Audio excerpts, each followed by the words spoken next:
Cool. All right. All right. Here we go. In 3, 2. Well, hello and welcome into New York's Asset Protection Roundtable, a 3 pillars of protection program. I'm Ben George. He's Ted Alatsis over at Alatsis Law Firm. You can find him online at alatzislawfirm.com. Ted, how are we today? Doing great, Ben. Hopefully you're enjoying this early summer weather. I am. I know you dealt with a little traffic today. It's been one of those days, huh? A New York kind of day. Yes, that's exactly right. But we persevere, as we say here in New York, so we should be doing fine. Yeah, you don't back down from any challenges, right? That's right. We got a good show today. We're going to talk about what you should be telling your executors, your trustees, your power of attorney agents and guardians. It's all about communication.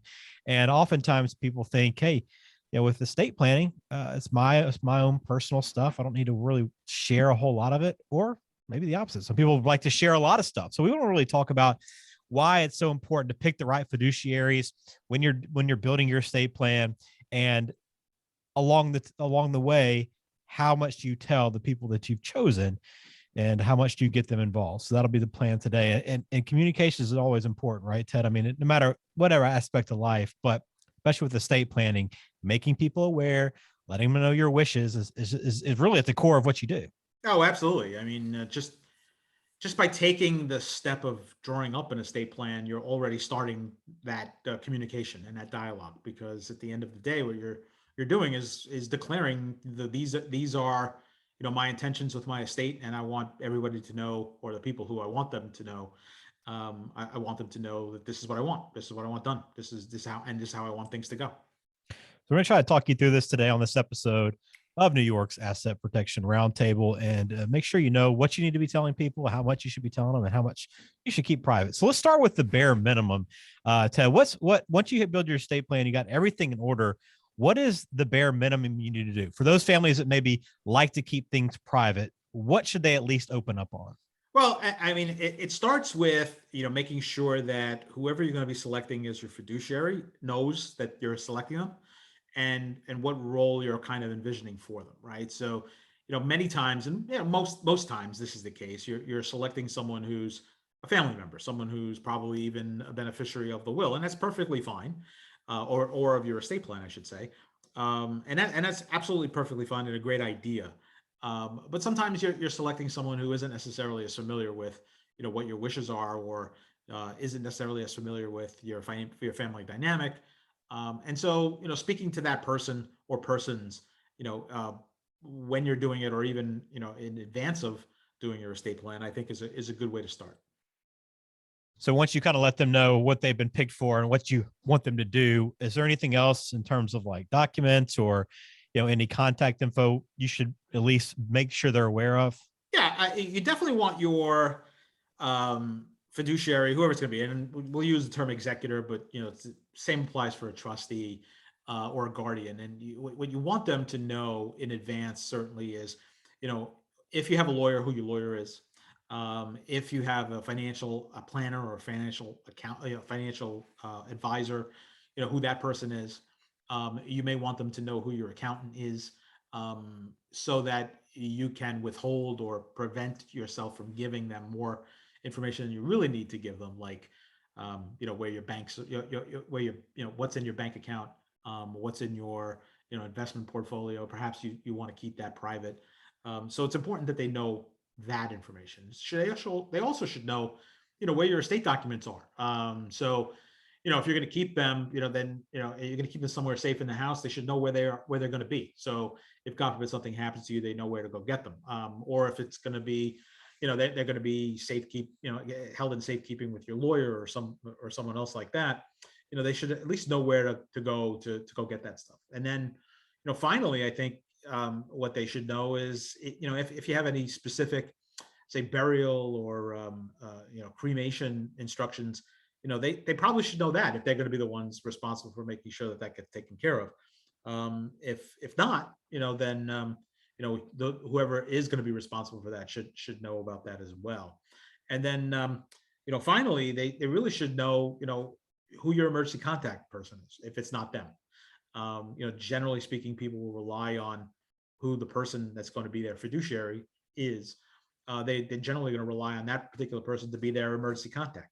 But in certain circumstances, it's not the person that they're going to rely on, more day to day. So, if there's a person like that, the fiduciary should know who that is.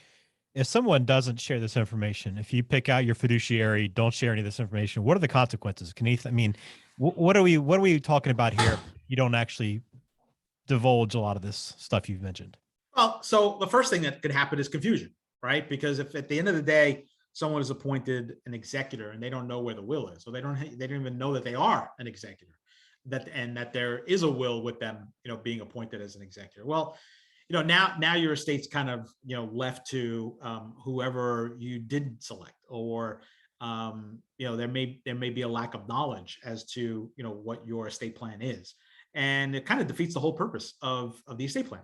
So if the fiduciaries don't know where things are, and if your beneficiaries don't know where things are, then you could run into being in a state of having to do some sort of administration as opposed to a probate, or the administration of a trust. And now all of a sudden the state is picking who your beneficiaries are, and that may not be what you wanted to do, and the whole reason why you did your estate plan in the first place. Yeah. All right. Let's take it a step further then. For people that are more comfortable sharing additional information, what else is there that would be very helpful for these people to know? Well, I mean, I think it's important that whatever fiduciary you're using, whatever selection that you're going to be utilizing, they know what their particular role is, right? So if it's an executor, then they know that their job is to make sure that the will gets offered for probate, and that they hire the right lawyer to take care of the estate. And then if there's a house that has to be sold, they have to make sure that that gets taken care of, and all the different steps that go along with it, right? If it's a trustee, then some similar aspects of that take place, and then distributions, and making sure that distributions take place. If it's a guardian, then they need to know that their obligation and their responsibility is going to be to take care of a minor child, right? Because they're not that's their major function. That's the whole reason that they've been appointed. There's a minor child, and that then someone needs to take care of that child because the parents are no longer available. And if it's a power of attorney or an agent, then they need to know what those obligations are, and what parameters and criteria are going to be used for the use of authority. So basically, it's important that the fiduciary knows what it is exactly that you're asking them to do. And this is one of those spots too where you could actually provide some of that information you mentioned earlier, like the financial statements and what do you have in your account, and some of the more specific assets you hold. Right? It's not 100% necessary that you mention these things, but it's always good in the idea of trying to avoid as much confusion as possible. If you're comfortable sharing some of this stuff, there's other additional information you can share there, right? Right. Absolutely. And I think it's important to let them have some guidance as to what it is exactly you're asking them to do. I mean, you certainly can withhold as much information as you feel you want to withhold. But if you're going to leave someone an estate to manage, and there's $15 million in it, right? I think it's important that they know generally that there is an estate that's essentially complicated, or complex. It may have some varying complexities. It may require addressing certain issues in a timely fashion, and knowing that in advance can let that fiduciary plan accordingly, right? To hire the right professionals to get things done in a timely manner, so as to avoid penalties, or taxes, or unwanted consequences that could devastate the beneficiaries, right? So you need to kind of clue them in enough so that they can service the estate well. Okay. Let's talk about some other special considerations here. Let's talk guardianship, because if you do have underage children, I'm guessing you need to have some different conversations with whoever you plan to take over that responsibility of raising your children, right? Oh, absolutely. And what you want, certainly in the selection of a guardian, is someone who's kind of, got the same mind and same mindset as to how to go about raising your children, because you certainly don't want to have someone who doesn't necessarily fit your parameters for what it is that you want, and how it is that you want your child to be raised. So you definitely want to have conversations with, whoever the guardian or guardians are going to be, so that you can talk about and understand that you're both on the same mindset, or that you have the same conceptual understanding of what it is and how it is that you want your children to be raised, what religion you want them to be raised, for example, or what schools you'd like them to attend if the money's available to do that. So you definitely want to have those conversations in advance, and not necessarily be surprised by it after the fact. Yeah, that's something that you want to make sure that whoever you pick for that's on the same page as you, right? I mean, that's not something you say, okay, I'm going to select so and so, and then I'm going to spring it on them after the fact that, hey, you're the one that I've chosen to be the guardian. Right, absolutely, right. So I mean, you don't want someone who, if you're inclined to be a more restrictive or more conservative parent, and your guardian is going to be someone who is the direct opposite, overly permissive or overly liberal with their attitude, and maybe not necessarily as conscientious with regard to schoolwork or work ethic or anything like that, then maybe that person isn't the right fit for you, right? For you and fit for your children, right? So you've got to take that into consideration for sure. Yeah, that's a spot where you probably can't share too much information in terms of detailing how and with how you want your child to be raised and all the details that go in with that. So something to be thinking about there with guardianship. Last thing we want to close out here is you don't need to share too much, right? I mean, there becomes a point where you don't have to go above and beyond a certain point, right, Ted? I mean, there's core information, but at what point is it too much? Yeah, I mean, look, at the end of the day, what you don't want to do is create scenarios that may lead to some sort of nefarious intentions, for sure. I mean, that's certainly one concern. And then you do want to maintain a certain level of your own privacy, and you should feel that you can do that, right? So there's that balance. It's really about how much information do I really need to share, and then how much information can I withhold, so that I don't create an awkward scenario. I mean, certainly there are there are certain scenarios that are more remote than others, and so we want to be leery of that, and we want to take that into consideration when we're talking about these things. But at the end of the day, you want that balance. You want an appropriate balance. You don't want to tarnish the relationship you already have, or undermine it in any way. So it's sort of a it's a feel that that I think most people generally can appreciate, but it takes a little bit of doing. Right. Well, I know this is something probably you work with your clients, right? I mean, somebody that maybe feels overwhelmed, like, oh, I've got to, not only do I have to pick these people and put everything in place, now I've got to communicate everything.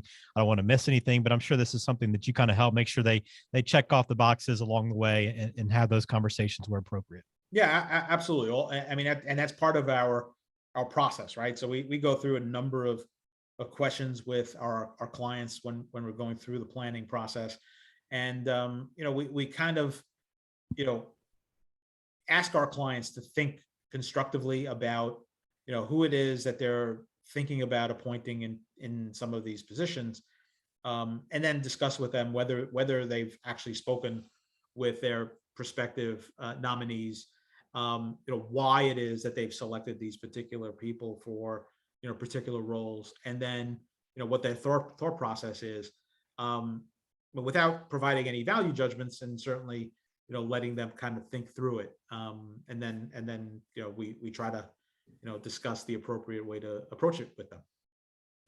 Very good. Well, if you want to learn more or get your plan started, you can log on alatsaslawfirm.com.